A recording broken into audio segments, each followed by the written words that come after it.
Video game movies used to be synonymous with box office flops. Now, Super Mario has earned more than Dune 2 in the box office, which is crazy because Super Mario was the first one to get a video game movie in 1993, and it was a total flop, with a whopping 23% on Rotten Tomatoes. So what happened?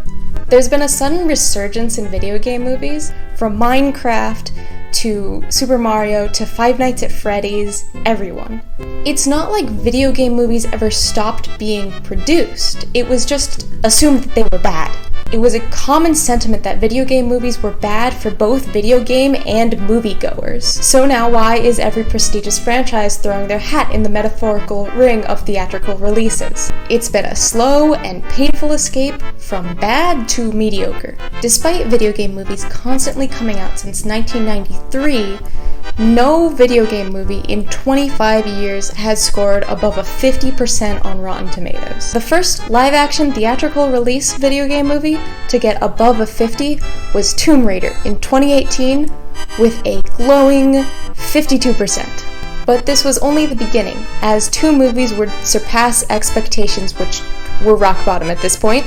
Two movies would finally score above an F if they were children in the American education system. And those two movies would be Detective Pikachu and Sonic the Hedgehog. I don't think it's an exaggeration that no one saw this coming. Video game movies were tending to steer more into adult territory and away from children's games. And Sonic the Hedgehog? No one considered he would show his face after the last two games he released would be considered boring at best and a absolute nightmare at worst, but he would show his face. And everyone hated it. They gave Sonic human teeth and really human-like legs. It instantly became a meme and also a disgrace to video game movies, which is saying something. And then Sega did something which I don't think any theatrical release video game movie has done up until this point. They listened to their fans. If you were on the internet in 2019, chances are you were there for the Sonic redesign. Images of the original design spread like wildfire after the first trailer came out. Fans and just people who had seen this monstrosity were begging Sega to change his design. What most people, me included, were not expecting is for Sega to actually do it. In early May 2019, it was stated that Sonic would get a redesign and the movie would be postponed for 3 months. For the record, the announcement was made less than a month after the first trailer was released. An illustrator for both the Sonic games and comics was brought on to lead the redesign. With Sonic the Hedgehog and Detective Pikachu being commercial successes, video game companies decided that this was their time. 3 video game movies released next year in 2021. And how could anyone forget the colossal release of the Five Nights at Freddy's movies, followed by the Super Mario movie? Video game movies were coming back, and people were excited to see them. But had they learned anything from Sonic the Hedgehog's release? Nintendo casted Chris Pratt to play Mario in their upcoming movie. Kevin, your dog just died.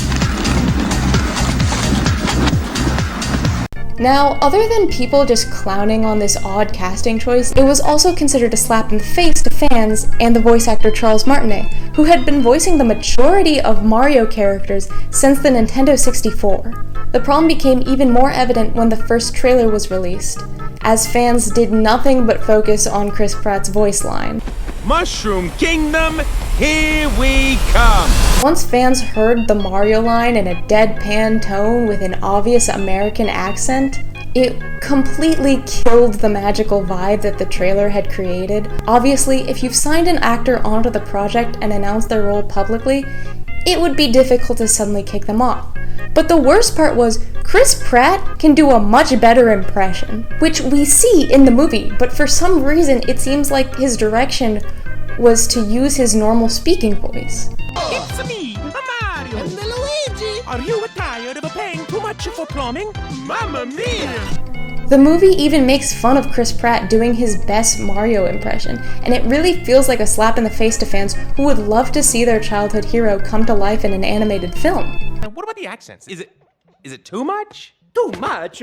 It's perfect! Wahoo! Okay, I'm gonna trust you. The studio could have changed Chris Pratt's direction in his voice lines, and it would have cost less to do than Sonic's redesign, likely. But instead, they released the movie exactly as they intended to. Meanwhile, the Five Nights at Freddy's movie had a very different issue. Instead of fan reception, it was creator reception. The Five Nights at Freddy's movie was announced in 2015. It then switched production companies in 2017. It lost its director 3 months later. The first draft of the script was completed in 2018, only to be scrapped by Scott Cawthon in another 3 months. The replacement director quit in 2021, before the final release in 2023. So it was a bit messy. This movie took 8 years to make. So what did this masterpiece finally turn out to be?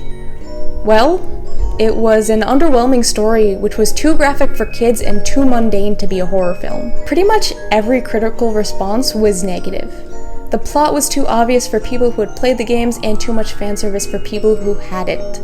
Scott Cawthon stalled the filmmaking process for a long time, but it seemed to be because he didn't agree with anyone's interpretation of his story. The people Cawthon was working with said they liked the script and approved it before Cawthon scrapped it completely. And also, by that point, the fans that were looking forward to the movie in 2015 had aged up 7 years, so it was a different target audience at this point. You have to wonder what kind of advice and feedback was lost in this movie's production that could have made a stronger script. Both of these movies ranked below a 60% on Rotten Tomatoes, with the Mario movie at 59% and the Five Nights at Freddy's at a whopping 32%. Both of these movies ran off fan service, little hints to the fans to try and win them over, but both failed to consider what fans actually wanted to see. The Mario movie might show us Rainbow Road, but it fails to bring Mario to life in the way that fans wanted to see on screen. The Five Nights at Freddy's movie might give us MatPat, but it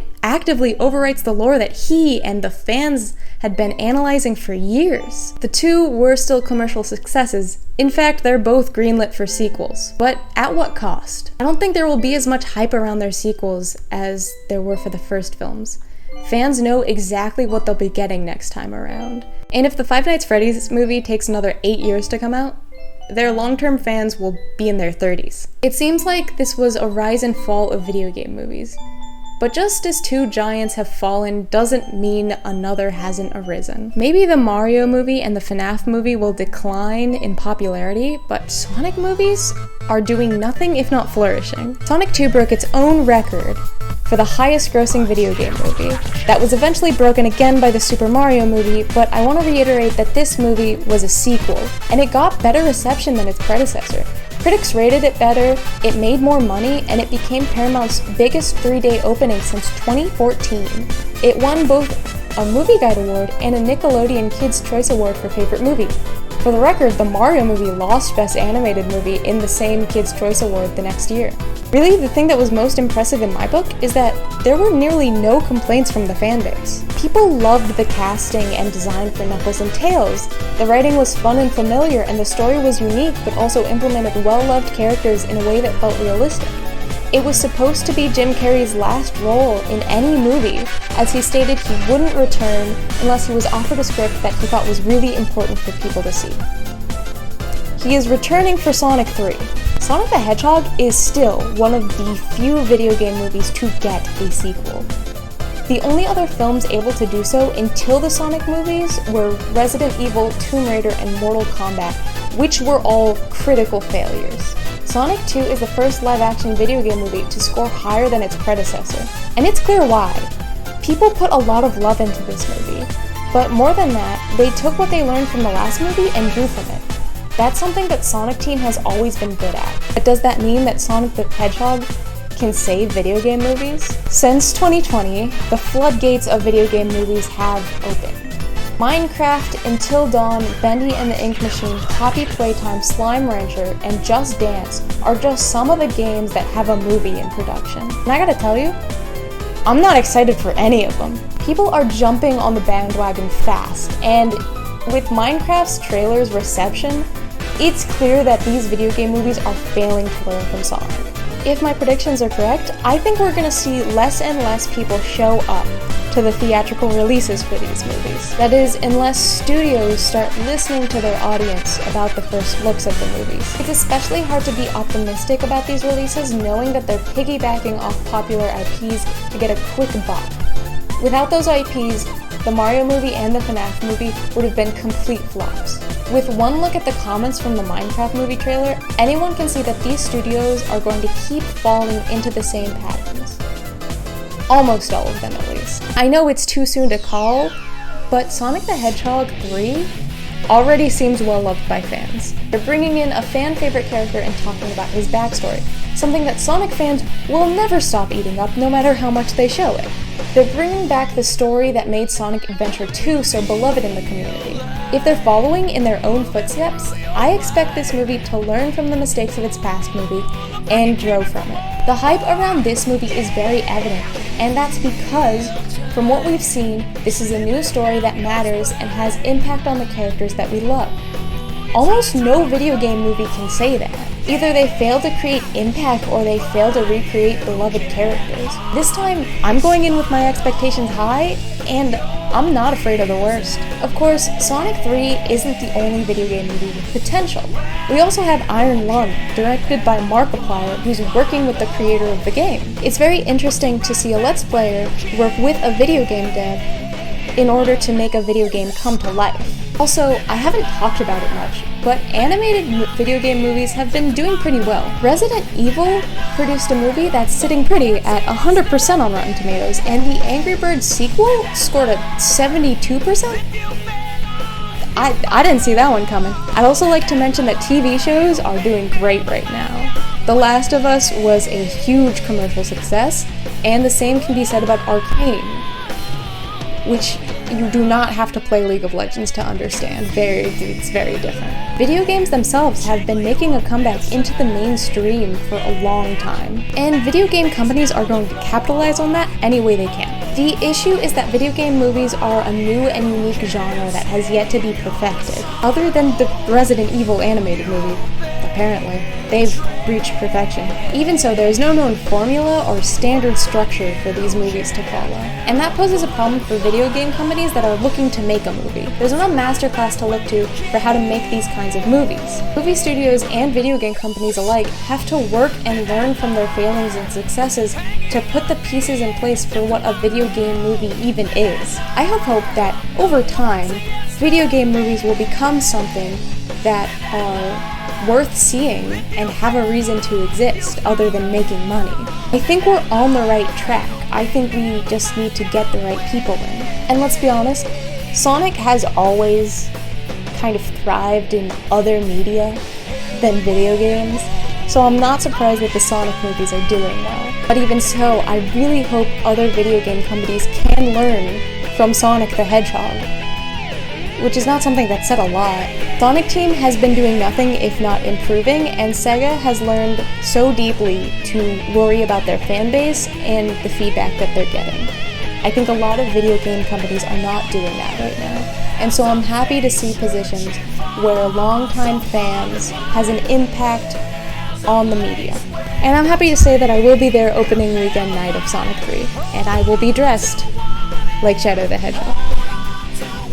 By the way, this is my outfit for the Sonic 3 movie. You like it?